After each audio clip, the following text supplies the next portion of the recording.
Sejam bem-vindos a mais um Café com Resenha, um dos primeiros do nosso ano de 2020, um ano que promete muito, que eu tenho certeza que será um ano abençoadíssimo. E hoje nós temos o prazer de recebermos aqui para trocarmos uma ideia, regado a um café aqui na The Best Coffee, a nossa cafeteria, na recepção do prédio do Instituto Beneficente Batista Monte Hermon. Hoje o programa está internacional.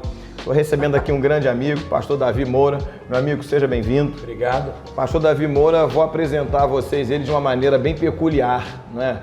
Que foi a maneira que eu conheci. Trouxe num dos aniversários de Monte Hermon o cantor Sérgio Lopes, amigo nosso, e Sérgio iria cantar e pregar. E o louvor está correndo, né? E a banda do Sérgio está se preparando e tal, os músicos. E aí Sérgio vira do meu lado e diz assim: Humberto, não sou eu que vou pregar não, quero te apresentar um pastor. E eu, à época, o templo da Igreja Batista Monte Hermon era aqui, né, onde hoje é o Instituto.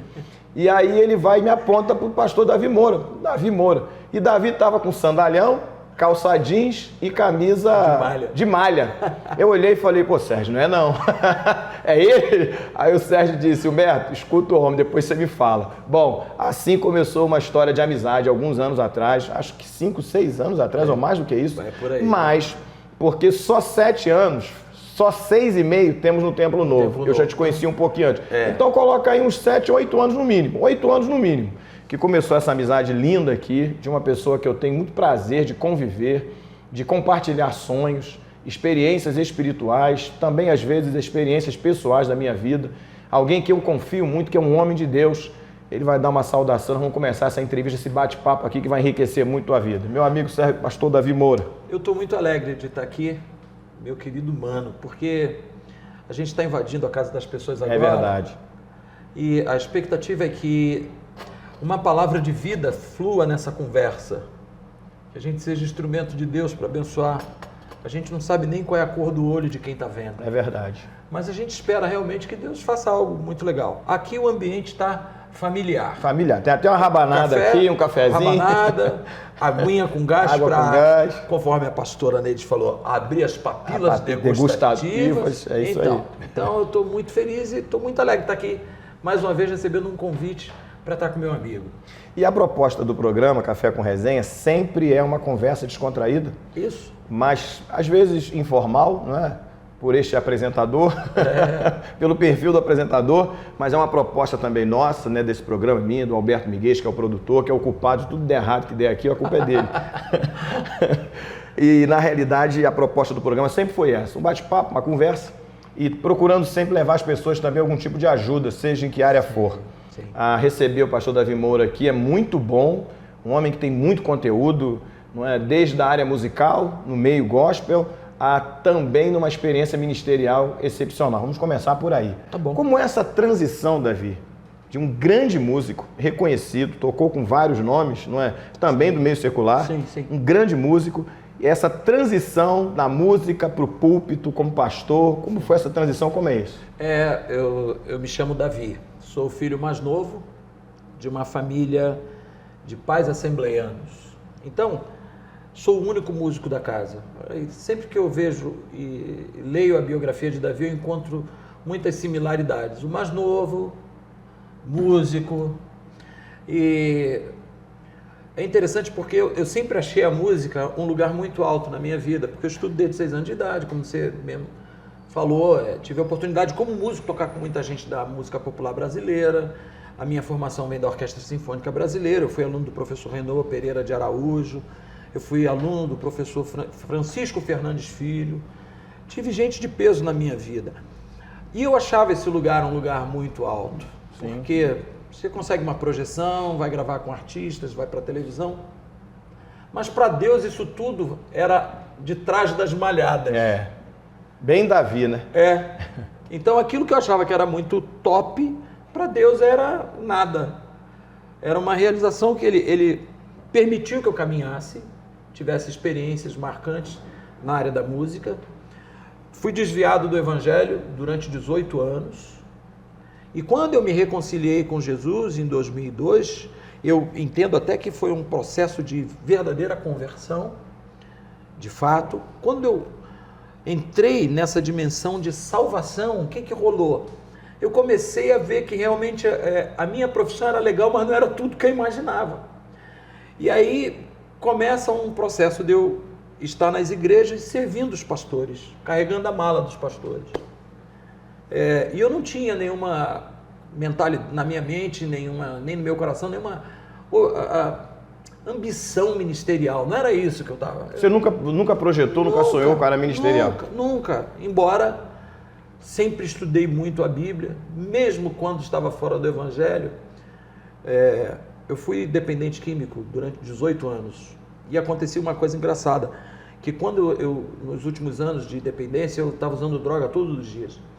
E aí que eu chegava nas favelas, aonde eu transitava, depois que eu usava droga, eu começava a falar da Bíblia. Então os traficantes falavam assim, quando eu chegava na favela, os traficantes já falavam assim, e ali está vindo Davi, vai começar o culto. Que absurdo, né? Absurdo humanamente pensando. Porque eu só falava de Bíblia.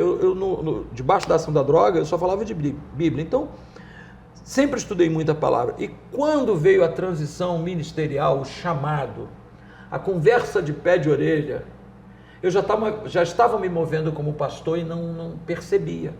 Porque eu estava na Assembleia de Deus, ajudando uma liderança na Convenção de Madureira, pastoreando os presbíteros da igreja, dando aula na escola dominical e servindo, lavando os pés, porque eu acho que era isso que Deus tinha me chamado para fazer. Até que em 2007 eu fui consagrado ao ministério pastoral e continuei exercendo a profissão, um pouco menos no meio secular, um pouco mais no meio evangélico, gospel, até que quando foi em 2015, Deus me deu uma palavra, que foi a palavra, vou te ser franco, foi a mais difícil de toda a minha vida, porque foi quando Deus me chamou para sair do Brasil e me enviou para fora do Brasil como pastor, para começar um trabalho na terra da reforma protestante. Na Suíça, onde você está hoje. Onde eu estou hoje. Deixa eu dar um corte aqui rapidamente, porque tem um ponto importante. Pode beber o café? À vontade, é café com resenha. Então, se não beber café, perde o sentido do programa. Deixa eu te fazer uma pergunta aqui, voltando um pouquinho, que você tocou num ponto importante. Primeira pergunta é a seguinte, Davi. A sua experiência com as drogas, quando você iniciou com as drogas, tem alguma coisa a ver com o mundo da música ou nada a ver? Porque é muito comum.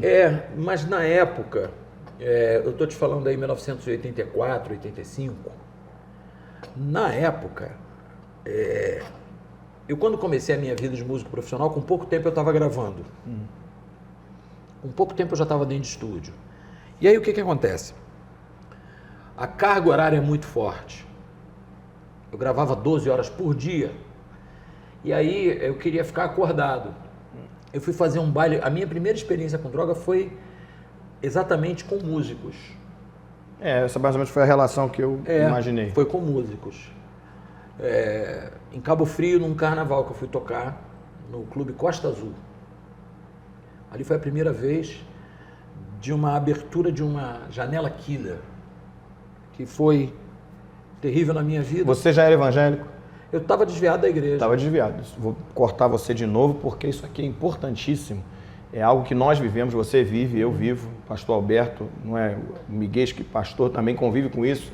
Conhece histórias como essa. Sim. De muitos jovens que tocam dentro da igreja, mas às vezes, dizendo eles por uma necessidade financeira, não sei se é o seu caso, acabam tocando também em meios seculares. E a tua fala aqui é importante porque eles se defendem muito nesse sentido. Mas eu toquei porque eu precisava, porque na realidade na igreja a maioria não, a esmagadora maioria não é remunerada. Sim. Então eles precisam ou tocar com algum músico que tenha renome, e no meio evangélico também não é muito fácil conseguir isso, e ter renda para isso, não ganham nem muito, quando ganham. Então vai para o meio secular. O risco que se tem, né, Davi? É um risco muito grande. Você viveu isso. Eu vivi. É um preço muito alto que se paga. E na época, eu imaginava que era tudo muito glamourizado. Droga, era assim, o músico era um cara rebelde. E era uma época de efervescência de Cazuza. Exatamente. Não é Renato Russo, essa turma aí que pregava, ensinava isso, a fazer apologia a tudo isso, essa rebeldia. Hoje em dia, mesmo encontrando os músicos daquela época, porque eu ainda mantenho relacionamento de amizade, inclusive um dos músicos dessa época, que foi diretor da TV Globo, Deus nos usou para alcançar esse camarada com uma palavra. Hoje ele é pastor. Maravilha. Chama-se Evaldo Santos, produtor do Soweto, produtor de um monte de gente famosa. Ele hoje é um homem de Deus, tem um estúdio grandioso em Jacarepaguá. Então, ainda hoje eu mantenho contato com os caras. E é engraçado que o pessoal do molejo, que eu tive a oportunidade de tocar com eles também, o Anderson, ele é filho de uma irmã da Assembleia de Deus. Tem vários assim, né? Né? Parentes ou desviado ou com alguma experiência evangélica. Aí o que aconteceu? O Anderson me encontrou no dia que eu fui ensaiar com o Sérgio, no estúdio que eu ensaiava na época do pagode. O Sérgio alugou um horário lá, Sérgio Lopes, pra gente fazer o ensaio. Quando eu entrei no estúdio, o Anderson estava saindo de uma sala de ensaio. Quando ele me viu, ele falou: caramba, só Deus mesmo para te parar. Aí eu falei: mano, mas por que isso? Ele falou: porque você ia morrer. Olha. O jeito que você vivia, você ia morrer, Davi. E Deus te parou. E na tua vida só Deus. Então, essas coisas mexeram muito comigo. Nesse momento eu olhei para o Anderson e ele falou: Davi, minha mãe é da Assembleia de Deus. Eu sei que foi Jesus que te livrou. Então, quer dizer, eu ainda mantendo contato com eles como uma maneira de trazer a palavra, trazer o testemunho e deles verem a mudança. Porque a minha libertação da droga foi da noite para o dia. Puramente espiritual, né? Deus foi purinho. Puramente espiritual. Como a gente costuma dizer, Deus purinho. Exato. Foi exatamente isso. Da noite para o dia, numa experiência, numa praça, sentado, eu disse para Deus: eu conheço o Senhor como Deus dos meus pais, mas eu nunca tive uma experiência verdadeira com o Senhor. E eu quero morrer. Como eu não tenho coragem de me matar com um tiro na cabeça, eu vou me matar numa overdose. E eu tinha saído de uma gravação, eu estava com muito dinheiro no bolso. Eu disse: eu vou cheirar esse dinheiro todo aqui.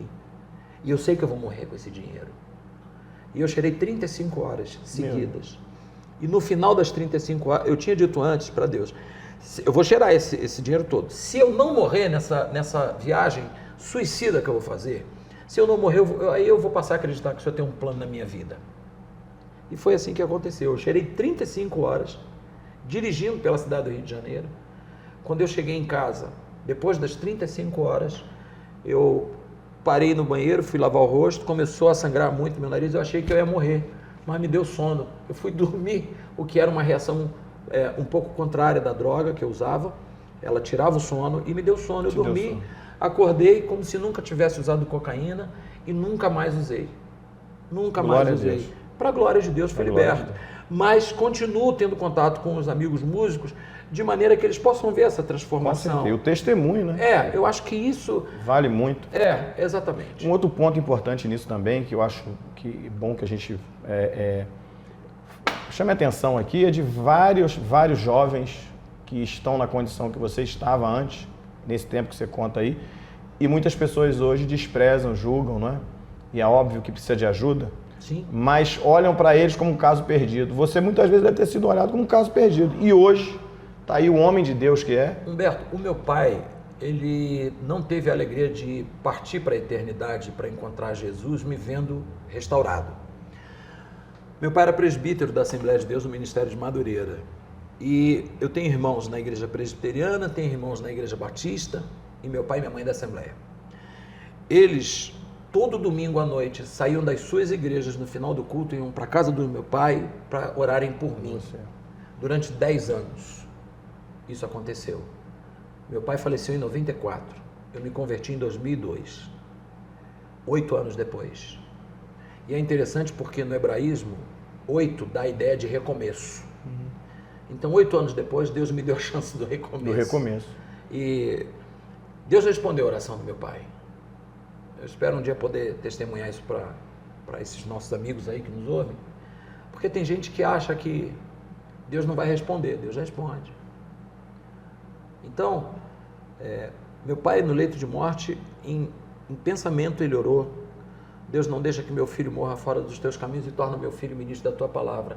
E eu conversando com teu amigo, pastor da Batista Getsemane, lá de Nova Jerusalém. Batista Nova Jerusalém. O pastor Manuel da Silva. Deus revelou a ele a oração do meu pai, a gente batendo um papo. Ele é um homem usadíssimo por Deus. E eu era tão incrédulo que ele falou assim: você não está acreditando nada que eu estou falando? Eu disse: não. Criado na igreja, né? Ele disse assim: então tá legal, dia 27 de setembro de 1994, 11 horas da noite, no apartamento 1308, do Hospital da Ordem Terceira de São Francisco, Deus me mostra seu pai deitado numa cama, você do lado do seu pai, segurando na mão dele, e você chamou seu pai para orar. Você estava desviado, usando drogas, mas você chamou seu pai para orar. E você orou. Só que se Deus me revelasse a tua oração, você ia dizer que foi o diabo que estava falando comigo. Então eu vou revelar, vou te dizer a palavra que Deus está me dando, que é exatamente a oração que teu pai orou. Meu pai não estava mais falando. Mas meu pai, no dia que eu orei com meu pai pegou na minha mão de um jeito muito especial. E o pastor Manuel pegou na minha mão exatamente do mesmo jeito que meu pai pegou. E aí ele falou, a oração do teu pai foi, amantíssimo Deus. Aí eu quase caí, porque era isso que meu pai falava. Amantíssimo que era Deus. É para não ter dúvida. Não permita que meu filho morra longe dos teus caminhos e torna o meu filho ministro da tua palavra. Então, esse processo de conversão, de libertação, culminou nessa resposta da salvação e da chamada ministerial. Glória a Deus. Então, estou aqui. Tá aí. Só esse testemunho aí, Miguel, já valeu o programa.